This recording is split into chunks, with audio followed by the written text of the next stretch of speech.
Un saludo a mis queridas hermanas. Mi nombre es Yoconda Marroquín Suárez y estamos continuando con una serie de estudios, talleres, como les llamé, con el tema de el actuar y el obrar de la mujer cristiana en tiempos difíciles. La primera parte estuvimos analizando esta pregunta: ¿cómo debemos actuar y obrar en tiempos difíciles? Y estuvimos viendo el caso de esta mujer Jael, que está dentro de la narración que nos habla Jueces capítulo 4 y capítulo 5, durante el ministerio de la profetisa y también juez de Israel llamada Débora. Hoy, en esta segunda parte, lo he titulado Firmes por la verdad. Luchar por la verdad. Firmes por la verdad es luchar por la verdad. Y voy a hacer un texto en el Antiguo Testamento, si me acompañan y pueden abrir sus Biblias en Éxodo capítulo 1. Voy a usar el texto de los versículos 12 en adelante, Éxodo capítulo 1, 12 en adelante, y se trata acerca de las parteras hebreas que recibieron un edicto, una orden de este rey o faraón de Egipto. Permítanme leerles el texto, de ahí pasar a dar un poquito del contexto de lo que estamos viendo, analizar el pasaje y sacar algunas aplicaciones para nuestras vidas. El tema es firmes por la verdad, es luchar por la verdad. Dice así, Éxodo capítulo 1, por favor abran sus Biblias. Éxodo capítulo 1, versículo 11 al 21. Dice así la palabra del Señor. Entonces pusieron sobre ellos comisarios de tributos que los molestasen con sus cargas, y edificaron para Faraón las ciudades de almacenaje, Pitón y Ramasés. Pero cuanto más los oprimían, tanto más se multiplicaban y crecían, de manera que los egipcios temían a los hijos de Israel.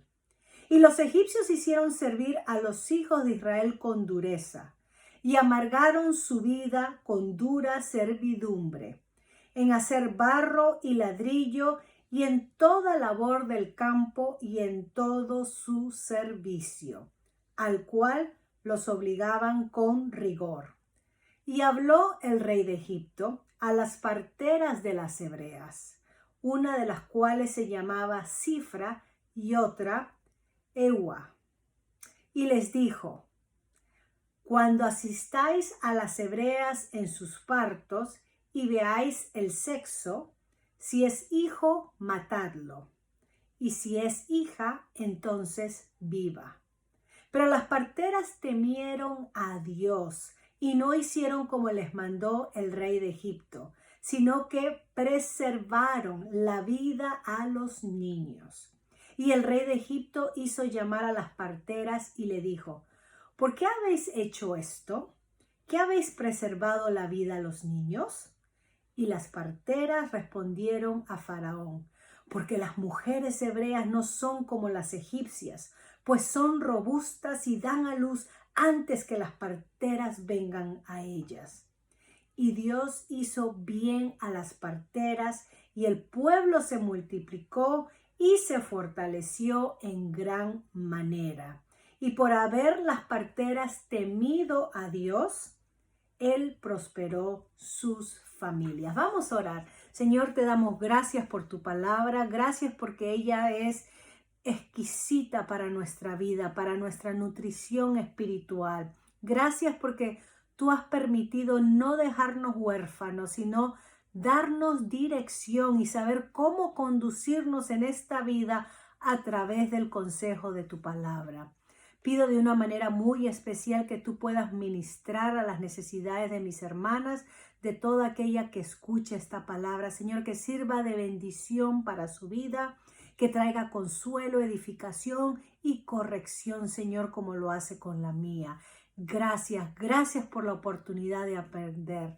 Abre nuestros ojos, nuestros oídos para poder captar tu mensaje. Tú háblanos a nosotros, Señor, y limpia nuestra mente y nuestro corazón de cualquier distracción, de cualquier pecado. Ayúdanos, Señor, tú sé con nosotros. En Cristo Jesús. Amén.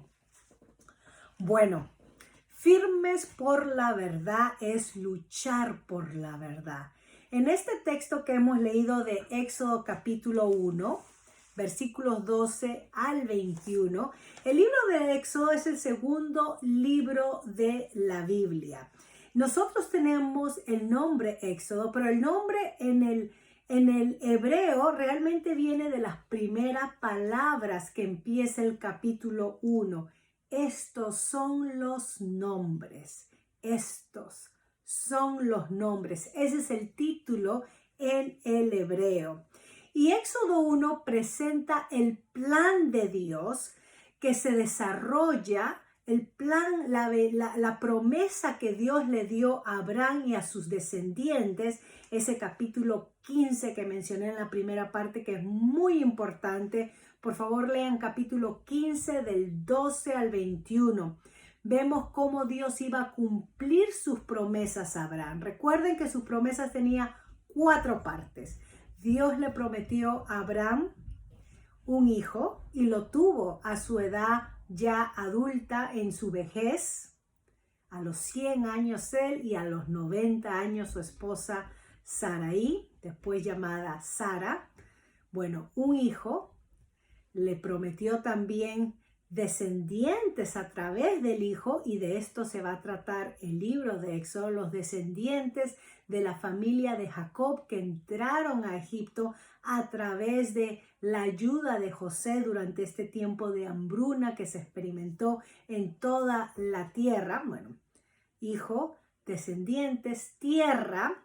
El Éxodo es la liberación de la esclavitud de Egipto para llevarlos entonces a la tierra que Dios le daba por heredad. Nosotros decimos la tierra prometida, pero es la tierra de herencia que Dios le estaba entregando al pueblo. Es el número 3. Y el número 4 es que a través de su descendencia, o a través de Israel, a través de un israelita o el pueblo de Israel, Dios iba a bendecir a todas las naciones de la tierra. Acá en el capítulo 1 del Éxodo vemos cómo Dios está cumpliendo esta promesa de descendencia a la familia de Abraham, Isaac y Jacob. Y vemos entonces en Éxodo que el pueblo es oprimido por los egipcios. Vamos a ver algunos detalles. Y que Dios los prospera y bendice a pesar de experimentar la opresión. Así que este libro, este segundo libro, continúa la historia del pueblo de Dios. Lo que Dios empezó con Abraham allá en Génesis 12, Dios los continúa a través de el pueblo de Israel, que entró a Egipto como una familia de 70 personas y ahora entonces va a salir una nación de ella.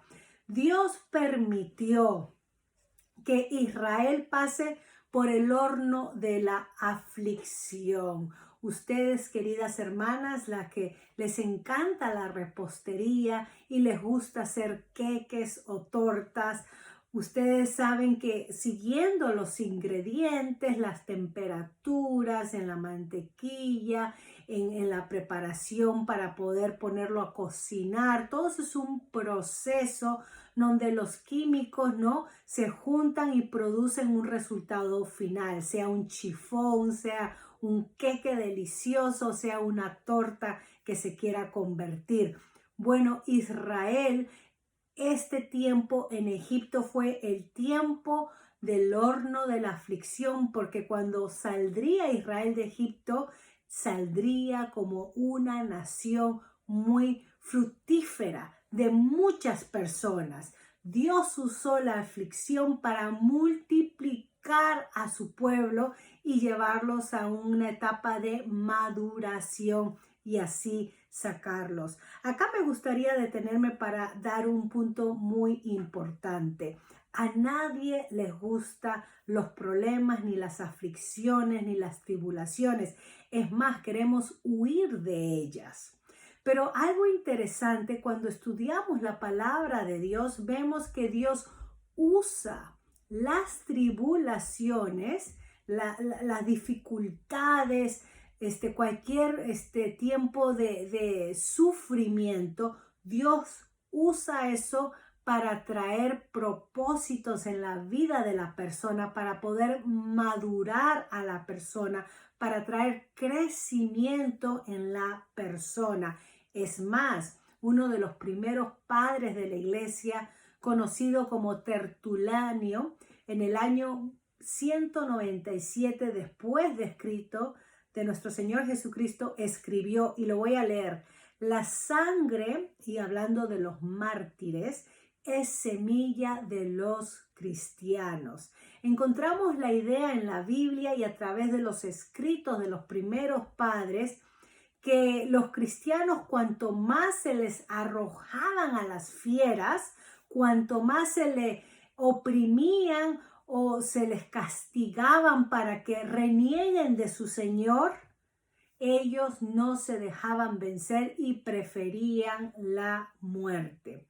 Así que cuanto más se castigaba a los cristianos, mayor cantidad aparecían. Cuanto más se trataba de eliminar a los creyentes, otros se convertían al Señor. Esa es la ironía que vemos en el plan divino, y eso muestra el poder de Dios, la certeza de Dios sobre sus promesas del pacto, en actuar a favor de su pueblo. Entonces, en este primer capítulo de Éxodo, que prepara el escenario para el resto del libro, que les animo a que lo lean o lo escuchen en un audio de la Biblia, porque es fascinante como el resto de la palabra. Pero según la lectura que acabo de hacer, vamos a encontrar 4 cosas que me gustaría compartir.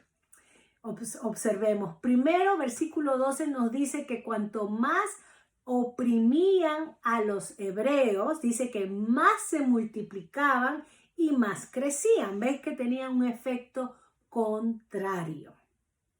Entonces, cuando les estaba diciendo que la tendencia nuestra es huir de la opresión, huir del sufrimiento, yo quiero que usted se quede quietita y ore al Señor y le pregunte para que Dios le aclare a su vida cómo ese tiempo difícil de sufrimiento, de dolor o de pérdida, cómo eso está ayudando para que usted crezca, de qué manera la está ayudando para que usted crezca. Y en vez entonces de pedirle al Señor, Señor, quítame esto de mí, quítame este peso, quítame esta aflicción, me gustaría, hermana querida, que usted le pida al Señor, Señor, enséñame a aceptar y enséñame a aprender de esto. Uno de los dichos que generalmente se escucha y se tira por ahí es: unos pierden y otros ganan, ¿verdad? Bueno, a mí me gustaría decirles, hay que aprender, ¿no? Uno gana y en vez de decir perder, digamos y aprendemos. Muchas veces ganamos, muchas veces no perdemos, aprendemos.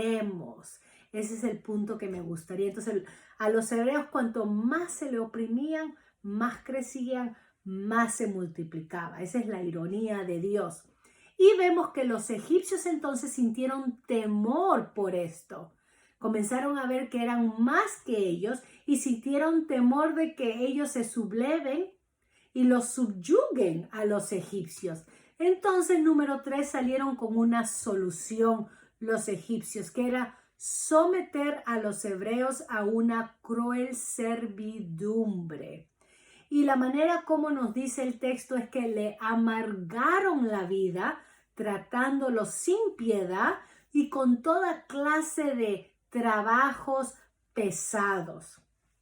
Interesante de esto es que durante estos 430 años que estuvo Israel en Egipto, los primeros 200 y pico de años, Israel gozaba de libertad y de un estatus social alto. Contribuyó a la cultura egipcia y quizás también fueron absorbidos por el paganismo y el culto a los diferentes dioses que se daba en Egipto. Tengan eso en mente. En muchos descubrimientos arqueológicos se ha encontrado, por ejemplo, que los hebreos también habían ayudado en la arquitectura, en la estructura. No solamente eran personas que se dedicaban a pastorear al ganado de ovejas o cabras, pero que se movieron también a ser parte de la vida social y política de los egipcios, hasta que los egipcios se dieron cuenta de la influencia y el estatus que estaban llegando estos hebreos y decidieron ponerle fin usando o haciendo de los hebreos siervos de los egipcios. Así que esa fue la solución para los egipcios contra los hebreos, poniéndolos en servidumbre. Interesante del pasaje y del Éxodo es que no se menciona el nombre del faraón. Faraón es la palabra para rey de Egipto. Es más, Dios muchas veces deja fuera los nombres de estos poderosos, de estos monarcas. No los reconoce, pero sí deja plasmado en las escrituras, sí deja un récord acerca de personas que uno ni siquiera las notaría, pasarían desapercibidas. Y acá tenemos el nombre de dos parteras, seguro que hubo muchas más, pero estas sobresalieron y el escritor Dios quiso, que es el escritor divino, ¿no? Fue inspirado por el Espíritu Santo, quiso que estos nombres de estas dos mujeres quedaran plasmadas. Cifra y Fua, como diría en una traducción, Cifra y Fua. Y estos dos nombres significan belleza y esplendor. No sabemos si literalmente esos eran sus nombres o eso fue el nombre que Dios les dio o como quiso que quedaran recordadas estas dos mujeres como bellas y que esplandecen, ¿no? O resplandecen.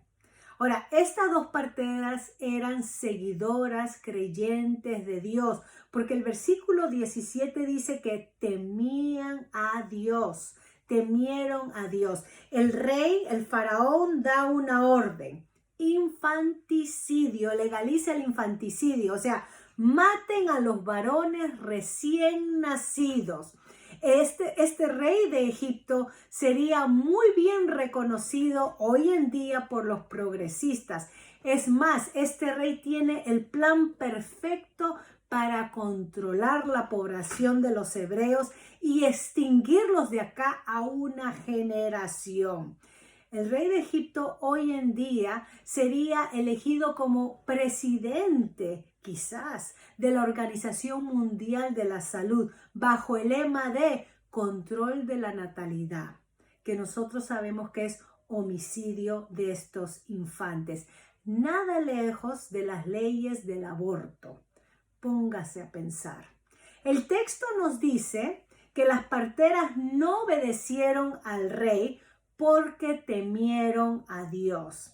Y así el pueblo de Israel llegó a ser más numeroso y más fuerte. Versículo 20. Más numeroso y más fuerte. O sea, a este rey las cosas le salió mal. Le salieron opuesto a lo que había planeado. Dios siempre gana. Dios siempre gana. El temor a Dios, hermanas, el temor a Dios es algo que nos debe de impulsar para defender la verdad. La verdad de estas parteras, la verdad que estas parteras defendían es que la vida humana tiene valor. Y porque ellas valoraban la vida humana y temían a Dios, eso fue suficiente para no seguir las órdenes de este rey. Defendieron lo que ellas creían que era lo correcto, se mantuvieron firmes y no obedecieron. La palabra del Señor nos dice que es mejor obedecer a Dios que a los hombres. Eso lo dijo Pedro.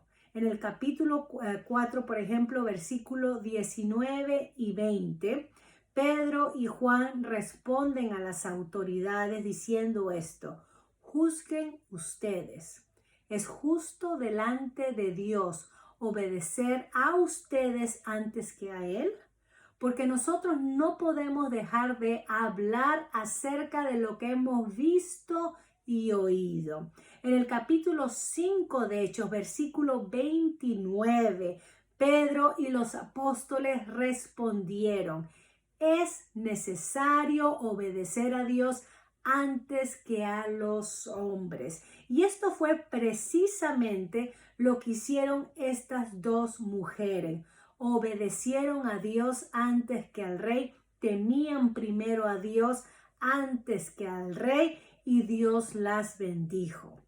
Firmes por la verdad es luchar por la verdad, y luchar por la verdad significa temer a Dios y estar convencidas de lo que vamos a hacer por amor a su nombre, por causa de nuestras convicciones hacia Él, lo que creemos que es correcto, lo que creemos que es verdadero. Y termina entonces el versículo 21 diciendo que Dios prosperó a sus familias de estas parteras. Tenemos ahí una bendición de parte del Señor.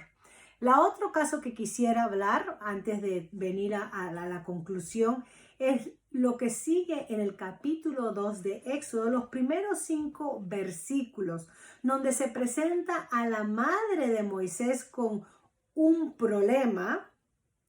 Queda embarazada y ella sabía de este edicto del rey, que al saber que los hebreos, los varones, estaban naciendo antes de que vinieran las parteras a matarlos, esto fue la explicación que dieron estas parteras, la madre de Moisés decidió dejar y arriesgar todo por salvarle la vida a su hijo, confiando en Dios. Eso es lo que nos muestra versículos del 1 al 5. Acompáñenme, por favor, en sus Biblias. Éxodo 2, 1 al 5 dice así: un varón de la familia de Leví fue y tomó por mujer a una hija de Leví, la que concibió y dio a luz un hijo, y viéndole que era hermoso, le tuvo escondido 3 meses. Pero no pudiendo ocultarle más tiempo, tomó una arquilla de juncos y la calafateó con asfalto y brea, y colocó en ella al niño, y lo puso en un carrizal a la orilla del niño, y una hermana suya se puso a lo lejos para ver lo que le acontecía. Y la hija de Faraón descendió a lavarse al río, y paseándose sus doncellas por la ribera del río, vio ella la arquilla en el carrizal, y envió una criada suya a que la tomase. Y entonces abre al niño, y he aquí que se quedó impresionada por el niño, como que se enamoró al ver ese hermoso bebé, y ahí es donde Miriam, la hermana, salta y propone una solución. Acá en este pasaje vemos que ambas mujeres, la mamá, arriesgó todo por salvar la vida de su hijo. Y nosotros como mujeres, como madres, sabemos lo que eso significa. Cuando tenemos pérdidas para beneficiar a favor de nuestros hijos, quizás pérdidas financieras, quizás muchas mujeres se endeudan por querer ayudar a sus hijos, quizás sean pérdidas de años de vida, donde tienen que cuidar de sus hijos o de sus nietos por amor a sus hijos. Así que eso de arriesgarlo todo por un hijo llega muy cerca a nuestro sentimiento. El dejar que Dios se encargue de la vida de su hijo y dejarlo, eso es la parte difícil a la que muchas veces nosotros no queremos dar nuestro brazo a torcer o de poder abandonar eso. El poder decir, Señor, te lo dejo a ti, tú encárgate, yo ya no puedo hacer nada. Esa es la parte difícil que nos toca a nosotros como madres, dejar. Pero eso es lo que hizo esta mujer. Cumplieron parte de la ley del edicto del rey porque el rey había dicho que tenían que tirar a los niños varones al río. Esa era parte de su edicto, matarlos, tirarlos al río. Bueno, esta mujer lo deja en el río, obviamente no lo tira, sino que prepara un arca. Acá se menciona la palabra arca, como la que vimos con Noé, para salvar a su familia. Prepara un arca de juncos para poner al niño ahí salvo y que Dios se encargue dónde llevaría a su hijo. Obviamente esta mujer sabía que la hija del faraón salía a bañarse a cierto horario en el río, así que tenía las cosas más o menos premeditadas, ¿no? Actuó nuevamente con intención. Este fue el punto que compartí en la primera parte con esta mujer Jael, actuar con intención. Acá el actuar con intención, esta madre dejó su confianza en lo que ella podía hacer para proteger al niño y se la dejó a Dios. Ahora Dios se iba a encargar. No se victimizó, pero actuó, hizo todo lo posible para salvar a su hijo. Ahora, la manera como Dios responde con una ironía divina, porque hace que la misma hija del faraón se encariñe con este bebé. En el río Nilo para los egipcios se le consideraba como un dios, el dios Api. Y este dios era responsable de las inundaciones anuales que traían vida y fertilidad. Esto era parte de la mitología egipcia. Así que quizás el bañarse en el río Nilo, esta hija de Faraón, estaba haciendo un acto religioso. La princesa, el versículo 6 nos dice que esta princesa responde al bebé de una manera muy maternal. Ella seguramente supo en su instinto, ¿no?, cómo responder a ese niño.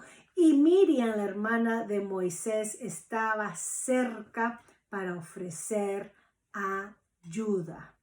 Estaba atenta a dónde iba esa arca, esa canasta, y lista para saltar y decir, acá tengo la solución a ese presunto problema. Mantenerse atenta, mantenerse despierta, observar, escuchar. Hermanas, estar firmes por la verdad. Luchar por la verdad es actuar a favor de la vida, como lo hicieron las parteras en no cometer ese infanticidio y confiar en que Dios va a obrar como lo hace también esta madre al dejar ir a su hijo. Para estas mujeres y para nosotras es preciso que conozcamos cuál es la verdad de Dios, cuál es la voluntad de Dios, a qué Dios nos ha llamado, a actuar a qué, a hacer qué, a responder de qué manera. Por ejemplo, Judas, versículo 3, Judas es el libro previo al Apocalipsis, el penúltimo libro de la Biblia. Dice así el versículo 3, amados hermanos, yo he tenido un gran deseo de escribirles acerca de la salvación que tenemos en común, pero ahora me encuentro en la necesidad de escribirles para rogarles que luchen. o contiendan o defiendan, o en otras versiones, que se esfuercen ardientemente por la fe que una vez fue dada a los santos. Se necesita valentía como Jael, como estas parteras, como la madre de Moisés y la hermana, valentía para luchar por la verdad. Y cuando hablamos de la verdad, no estamos hablando de la verdad subjetiva de uno. No estamos hablando de tu verdad, mi verdad y cada uno tiene una verdad. Estamos hablando de la fe, la verdad, las enseñanzas de Dios. Necesitamos valentía para luchar por la verdad de Dios, por las enseñanzas de Dios. El luchar por la fe nos conduce a estar en contra de la oscuridad, en contra de las artimañas del enemigo. La palabra del Señor, el apóstol Pablo nos dice que hay que estar listos para la batalla, en ponernos la armadura del Espíritu Santo. Esto está en Efesios capítulo 6, versículo 11 al 18 es el contexto. Permítame leerle solamente unos 5 versículos, versículos 14 al 18 de Efesios capítulo 6. Efesios 6, versículos 14 al 18, dice así: por tanto, manténganse firmes, fajados con el cinturón de la verdad, revestidos con la coraza de la justicia y con los pies calzados con la disposición de predicar el evangelio.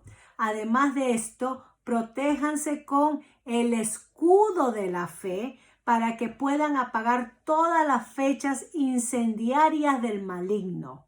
Cúbranse con el casco de la salvación y esgriman la espada del Espíritu Santo, que es la palabra de Dios. Oren en todo tiempo, con toda oración y súplica en el Espíritu, y manténganse atentos, como Miriam, siempre orando por todos los santos. Acá el apóstol Pablo nos está hablando de cómo debemos de revestirnos de la armadura del Espíritu Santo. Mantengámonos firmes. No nos comprometamos con otras ideologías, con otras creencias que van contrarias a la verdad de Dios. Manténgase usted firme en la verdad de Dios. No se comprometa. Pónganse el cinturón de la verdad. La verdad es lo que nos va a dar esa estabilidad en lo que creemos. Basamos nuestra fe, nuestras creencias en la palabra de Dios, que es la verdad. Y la palabra de Dios es lo que nos da la estabilidad, nos provee un fundamento. La coraza de la justicia. Dios es justo y nosotros debemos de actuar en toda justicia. Debemos de reflejar la justicia de Dios. Esto va en contra de todas mañas o artimañas que podamos pretender en sacar provechos de otros. Actuar con justicia es actuar según el estándar de Dios, vivir según el estándar de Dios.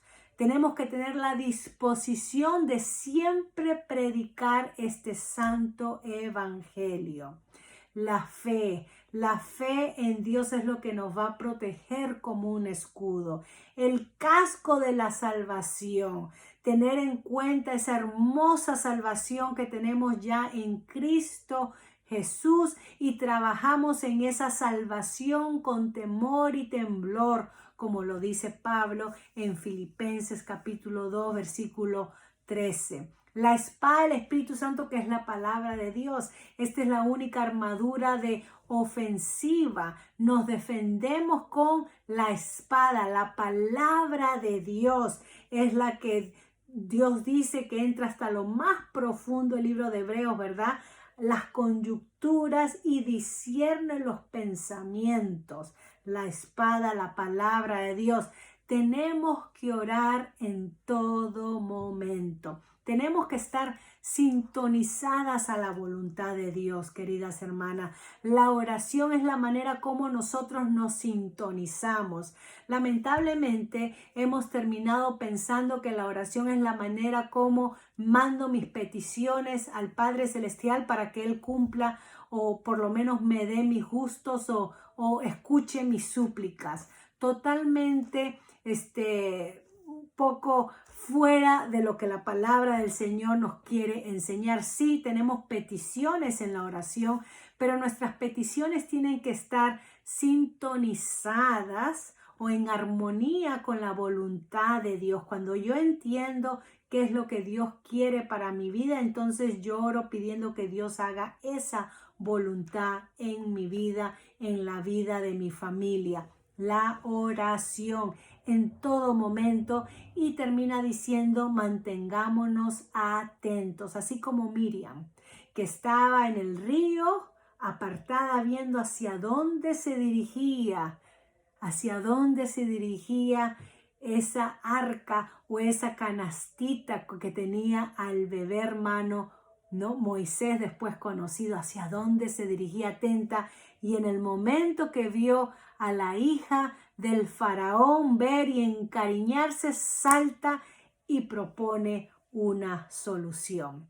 Si ustedes siguen leyendo, la solución que propone esta muchacha, Miriam, esta niña, es que te voy a conseguir. ¿Quieres que llame a una de las hebreas para que te sirva de persona que mamante el niño?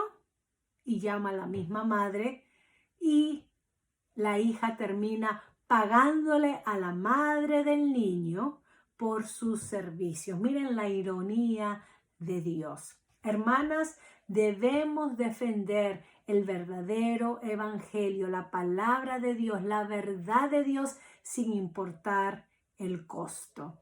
En tiempos de estas dos parteras, la verdad de Dios era el valor de la vida, la dignidad de la vida humana, y ellas se mantuvieron con convicción y temieron primero a Dios que al rey.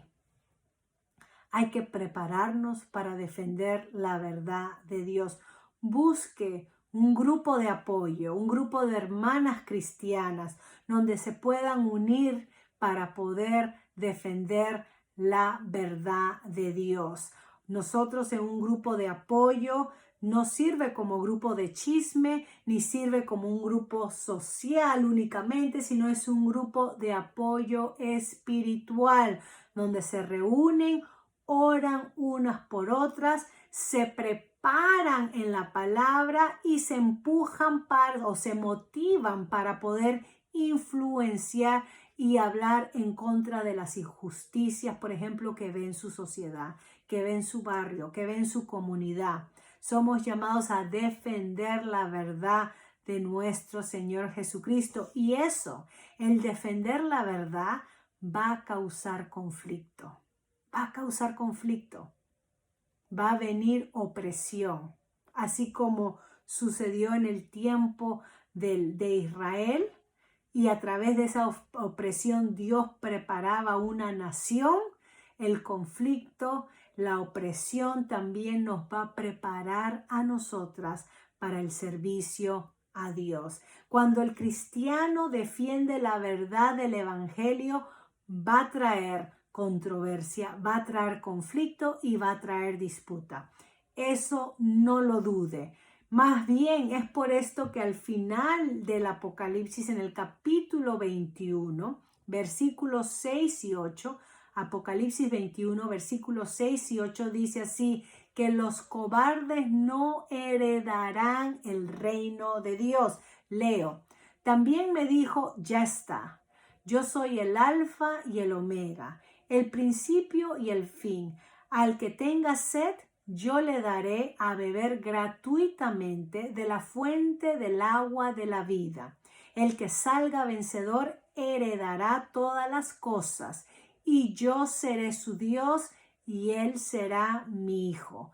Pero los cobardes, los incrédulos, los abominables, los homicidas, los que incurren en inmoralidad sexual, los hechiceros, los idólatras y todos los mentirosos tendrán su parte en el lago que arde con fuego y azufre, que es la muerte segunda. En esta lista, los que encabezan la lista son los cobardes.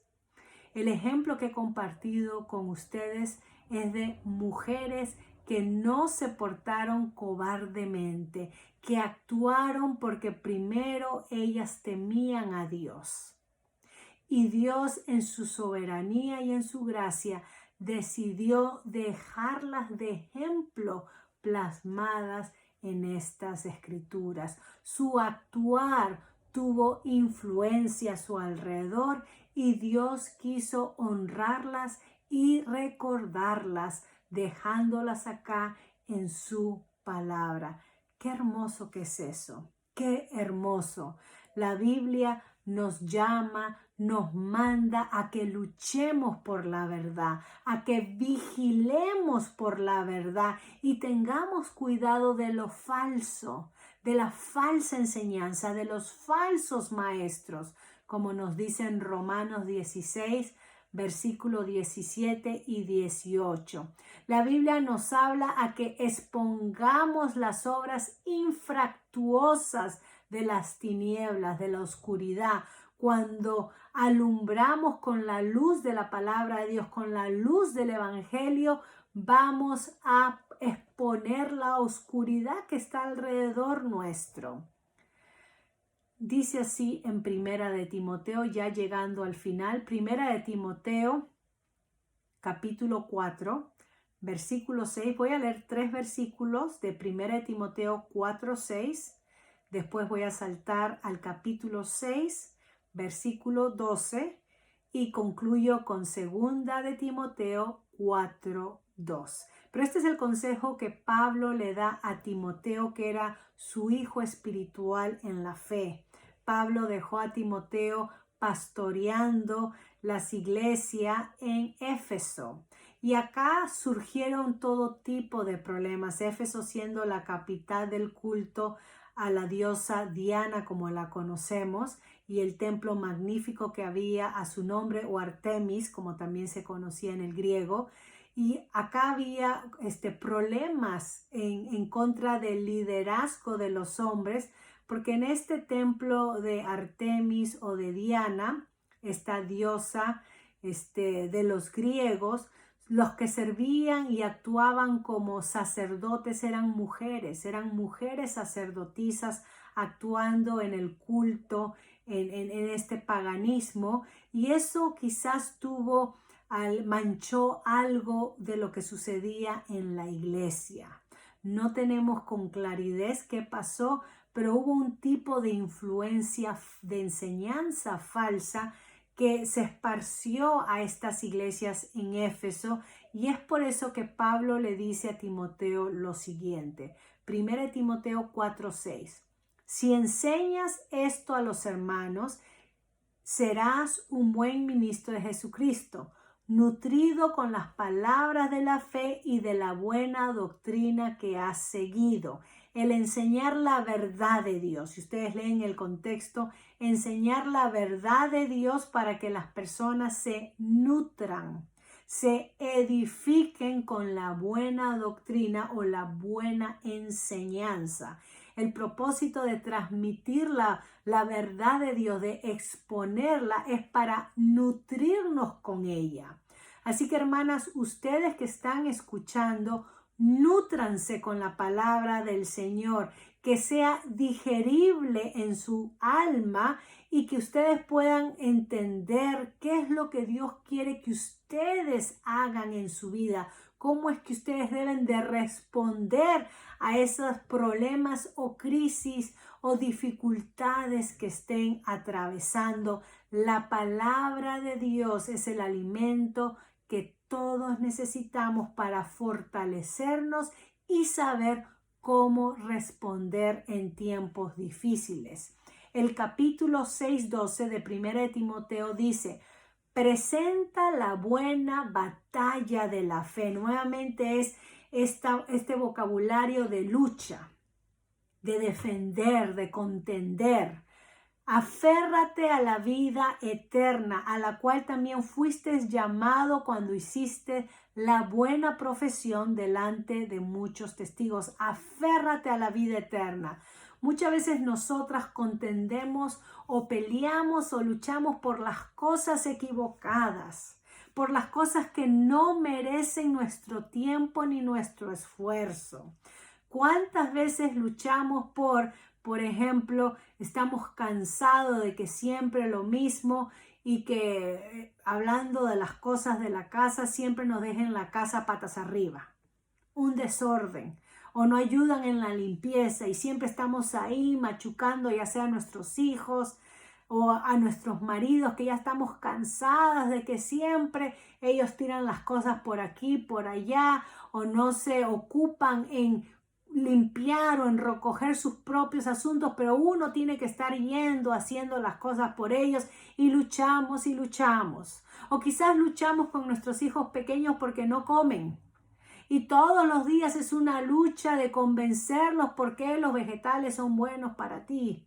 En darles clases por qué Jaimito tiene que tomar su leche y el yogur y todo eso es bueno para los huesos, y no vas a venir como la abuelita que sufre de la artritis o osteoporosis, etcétera, etcétera. Y luchamos y contendemos. Hermanas, esa energía, esa lucha, dedíquela para poder instruir en la verdad de Dios. Dedique esas energías para poder transmitir la verdad de Dios a otros. Luche por la verdad de Dios, no luche por las demás cosas. Si usted todos los días insiste con lo mismo, no está trabajando. Usted se da cuenta que no está trabajando porque todos los días se está haciendo de úlceras, se está amargando. Y los que sean sus hijos o aquellos que viven con usted, les entra por un oído y les sale por el otro. Y usted se amarga. Así que si va a luchar, si va a batallar, que sea por la palabra de Dios. El último versículo, 2 de Timoteo 4:2, dice que prediques la palabra, que instes a tiempo y fuera de tiempo, o sea, en todo momento, a cada tiempo, redarguye, reprende, exhorta con toda paciencia y doctrina. Y para hacer esto necesitamos conocer la verdad de Dios. Para defender la verdad del evangelio necesitamos conocer qué evangelio estamos compartiendo. ¿Qué evangelio estamos compartiendo? En esta segunda parte he compartido con ustedes el cómo actuar y obrar en tiempos difíciles, firmes por la verdad y luchar por la verdad. Y he usado estos dos ejemplos de estas dos parteras que primero temieron a Dios, que al gobierno en ese tiempo, obedeciendo a Dios con lo poquito que tenían. Y también el caso de la mamá de Moisés llamada Jocabed con su hermana Miriam, en cómo ellas confiaron en Dios y dejaron entonces la canasta ir, que vaya su rumbo en el río, y Dios proveyó de una manera irónica. Cuanto más el pueblo de Israel es afligido, más Dios trabaja para formarnos. Para formarnos. No huyamos de lo difícil. Pidámosle al Señor que nos ayude a madurar y a crecer en ese horno de aflicción. Que el Señor use esta palabra para bendecirlas, y la próxima vez que esté con ustedes vamos a ver cómo podemos transmitir estas verdades a nuestra próxima generación. Y entonces, ¿cómo responder en tiempos difíciles? El tercer punto es preparándonos y preparando a la próxima generación. Y cuando hablo de la próxima generación, estoy hablando de invertir en la próxima generación. Así que, hermanas, es un placer, un gusto poder compartir la palabra del Señor. Que el Señor las bendiga. Les mando un abrazo. Quisiera escuchar de ustedes, me gustaría saber cómo responden a esto para poder saber cómo el Señor está trabajando. Así que escríbanme a mi correo gyoko.adri@gmail.com. Gracias.